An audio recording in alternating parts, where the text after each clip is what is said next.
മീഡിയാസിലേക്ക് സ്വാഗതം. ഡിറ്റക്റ്റീവ് ഉജ്ജ്വലൻ ഒരു comedy piece സാധനം എന്ന് തന്നെ പറയാം. കോമഡി ഇൻവെസ്റ്റിഗേറ്റർ സിനിമയാണ് എന്നുള്ളതാണ് ബ്രാൻഡായിട്ട് വന്നിരിക്കുന്നത്. എന്താണെങ്കിലും ധ്യാൻ ശ്രീനിവാസൻ അഭിനയിക്കുന്ന ഈ ഒരു സിനിമ ആവറേജ് എബോവ് ആവറേജ് ഒരു ഡീറ്റെയിലേക്ക് വന്നിരിക്കുകയാണ്. കാണുന്നവരെല്ലാവരും നല്ല സിനിമ എന്നുള്ള ലെവലിൽ തന്നെ പറയുകയാണ്.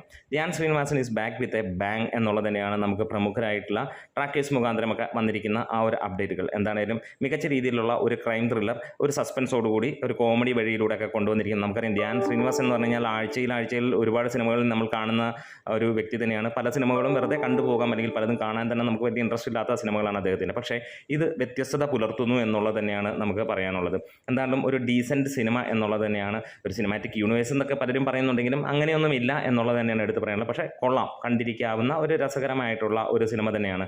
എന്തായാലും ഈ പറഞ്ഞ പോലെ ഇന്ദ്രനീൽ, ഗോപികൃഷ്ണൻ, രാഹുൽ ജി ഇവർ ഒരുമിച്ച് ചേർത്ത് ചെയ്തിരിക്കുന്ന ഈ ഒരു സിനിമ ആളുകളെ തൃപ്തിപ്പെടുത്തുന്ന ലെവലിലുള്ള ഒരു സിനിമ തന്നെയാണ്. ഏറെ കാലത്തിന് ശേഷമാണ്, ഉടൽ പോലെയുള്ള ഒരു സിനിമയ്ക്ക് ശേഷം നല്ല ഒരു തിയേറ്റർ വാച്ച് മൂവി എന്നുള്ളത് തന്നെയാണ് സിനിമയ്ക്ക് വന്നിരിക്കുന്ന ആദ്യ അഭിപ്രായങ്ങൾ. പ്രിവ്യൂ റിപ്പോർട്ടുകളിലെല്ലാം തന്നെ സിനിമയ്ക്ക് മികച്ച രീതിയിലുള്ള ഒരു അപ്ഡേറ്റുകളാണ് വന്നിരുന്നത്. അതേപോലെ തന്നെ കംബാക്ക് എന്നൊക്കെയാണ് നമ്മളെക്കുറിച്ച് പറയുന്നത്. അദ്ദേഹം കംബാക്കിലൊന്നുമില്ല, എല്ലാ ആഴ്ചയിലും ഒരുപക്ഷേ ആഴ്ചയിൽ 5 ദിവസത്തിൽ അദ്ദേഹത്തിൻ്റെ സിനിമകൾ നമുക്ക് തിയേറ്ററിലും അല്ലെങ്കിൽ പലയിടത്തും കാണാൻ കഴിയുന്നു. ഒരാഴ്ചയൊക്കെ കഴിഞ്ഞിട്ട് പോകുന്ന സിനിമകളൊക്കെ ആണെങ്കിലും ധ്യാൻ ശ്രീനിവാസൻ ഈ കാലഘട്ടത്തിൽ നമ്മൾ കാണുന്ന ഏറ്റവും കൂടുതൽ സിനിമയിൽ അഭിനയിക്കുന്ന താരമാണ് എന്നുള്ളതാണ് എടുത്ത് പറയാനുള്ളത്.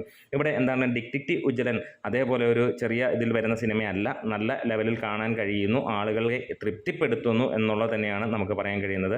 എന്താണ് മികച്ച എഡിറ്റിങ്ങും ഗ്രിപ്പിംഗ് ആയിട്ടുള്ള ഒരു BGM-ഉം റോക്ക് സോളിഡ് സ്ക്രിപ്റ്റുമാണ് സിനിമയുടെ ആ ഒരു നട്ടെല്ല് എന്ന് വേണമെങ്കിൽ നമുക്ക് പറയാം. അതേപോലെ തന്നെ ഡയറക്ടറിൻ്റെ മികച്ച രീതിയിലുള്ള ആ ഒരു മേക്കിങ്ങും നമുക്ക് കാണാൻ കഴിയുന്നു. ഒപ്പം എല്ലാം കൊണ്ടും ധ്യാൻ ശ്രീനിവാസനും അതേപോലെ തന്നെ ലീഡ് റോളിലുള്ള എല്ലാവരും മികച്ച രീതിയിൽ തന്നെ എത്തുന്നു. ആളുകളെ നല്ല ലെവലിൽ പിടിച്ചിരുത്താൻ കഴിയുന്നു എന്നുള്ള ആവറേജ് എബോവ് ആവറേജ് എന്നുള്ള ലെവലിൽ അതിനിടയിൽ നിൽക്കുന്ന ഒരു ചിത്രമാണ്. നമ്മുടെ വീഡിയോസ് ഇഷ്ടമെങ്കിൽ ഒന്ന് സപ്പോർട്ട് ചെയ്യാം. തീർച്ചയായും നിങ്ങൾ തിയേറ്ററിൽ പോയി കണ്ടവരാണെങ്കിൽ ഒന്ന് കമൻറ്റ്സ് ഇടാം. സിനിമ കാണാൻ ആഗ്രഹമുള്ളവരാണെങ്കിൽ തീർച്ചയായിട്ടും നിങ്ങൾക്കൊന്ന് കാണാവുന്ന സിനിമയാണ്. ബോറടിക്കാതെ കണ്ടിരിക്കാവുന്ന ചിത്രം തന്നെയാണ്.